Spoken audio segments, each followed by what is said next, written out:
Uh, ulendo wanga umene ndinapita ku South Africa ku Durban nali ndi msonkhano waukulu kwambiri omwe unali Pan African Peace Commission. Ndinalandira invitation kuti akufuna ma king amene akakhale ku msonkhano umenewo.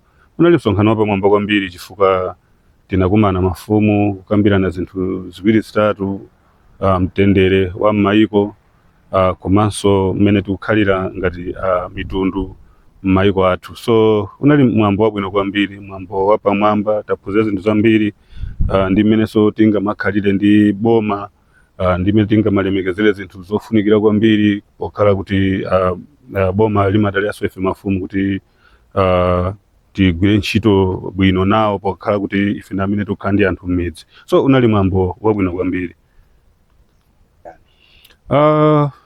Kuja ku South Africa tabwera ndi zinthu zatsopano zimene tabwera nazo ngati mtsogoleri wawo. Tabwera ndi nyumba ya makewana kumsinja. Mudziwa kuti ufumu wa Kalonga sungakhale popanda makewana. Kuchoka Kalonga, Mazizi, Masula, Chinkhole, Kampini, Kantukule, Kampini, ukafika pa Kalonga Sosola, ndodo imachoka kumsinja kwa makewana. Ndimene somaonera chaka chatha kuti ndodo yomweyo yakaperekedwanso paja pa 22 November 2025. Ndinaona kuti tisanapange china chilichonse tipereke ulemu kwa makewana. Ndiye tapeza thandizo lomanga nyumba ya makewana, komanso tifuna timange mpanda wa kachisi kumene muli kachisi muja tikemo waya wa nyuwani kapena kuti waya amene azinge malo amene wawa. Komanso zinthu zina nza kuti posa chedwa apa tiyafunsanso aboma chifukwa tabweretsanso pafupi mijigo yokwana 11,000 imene akatiuza kuti zonse zikhalepo monga mmene akanakonza zinthuzo. Tifuna kuti tiperekenso mijigo yokwana 11,000 kwa mtundu wathu wachichewa, komanso ngakhale kwa anthu ena azilonga kuti anthu tili limodzi m'maderamu chifukwa sitingafike posankha kuti ayi popeza ndi achewa awa ndi ena chifukwa anthu fena kwatirana chifukwa chimenecho chitukuko chimenechi choti chimene chita akhalepo. Komanso tifuna timange museum kuja kumsinja, komanso ngakhale kuja kumankhamba tifuna timange museum imene anthu atha kubwera ndi kumapereka china chake pamene paja ndikulwaso nkati muja ndikumaona history ya achewa kuti achewa history yawo inaenda bwanji mdziko muno kuti tifike mdziko la Malawi. So tabweretsa zitukuko zosiyanasiyana ndithu ulendoni. Komanso pachitika zinthu zambiri chifukwa tiso ndi maulendo ena amene tipite ukachita zinthu zingapo zokhuzananso za chitukuko chomwe chachewa chomwe chifukwa sitinamalize zochitika zimenezo. Komanso mwayi omwewo ndikuti sotapezanso mwayi okhala kuti mauthenga azifika bwino m'midzimu, tiyenera kukhala ndi wireless yathu ya radio station.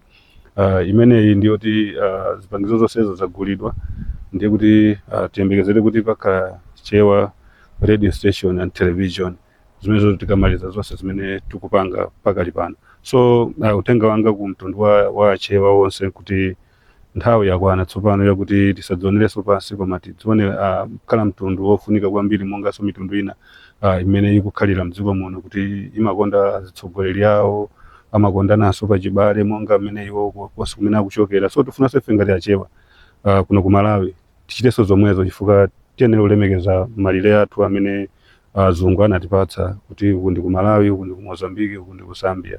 Ndiye chifukwa chimenechi ndikukhulupirira kuti kubwera kwanga kuli ndi tanthauzo chifukwa tikhaso tuyenda pamodzi ngati mtundu. Kungoti mwina ndinene kuti zinthuzi chaka chatha titapita kampatsa zinthu makewana anadandaula kuti malo aja mbuzi zimatha kulowamo kumangozunguliramo, ndiye titampempha kuti ndiye upona tingapange bwanji. So makewana ananena kuti afunika pamene pakhale mpanda, koma mpandawo ukhale wa waya usakhale mpanda wa njerwa ya. So tikutsatira zimene makewana anatifotokozera kuti tiyenera kuti mange mpanda wa waya osati fesi yake khale ya ucheni ya njero ayi. So palibe sokonekera bwino uliponse, ife tusidabwere kudzaswa zinthu zimene makolo adatisiya. Mukumbuka bwino lomwe kuti make wana ndi amene anasunga ufumu umene ufikira panopa, kutiroko ndi mbali imodzi imene atsala mdziko muno kuti tikhalenso ndi fumu, chifukwa ndodo singasungidwe popanda fumu. So malo amenewa komanso zimene tikuchita pano palibe china chilichonse imene tikuswa lamulo maka kukhudzana ndi za ufumu kuti mwina mwake tikuwaphiranso anthu ufulu wawo kapena tiononga zinthu zimene makolo adatisiyira. Ayi, palibe kuononga.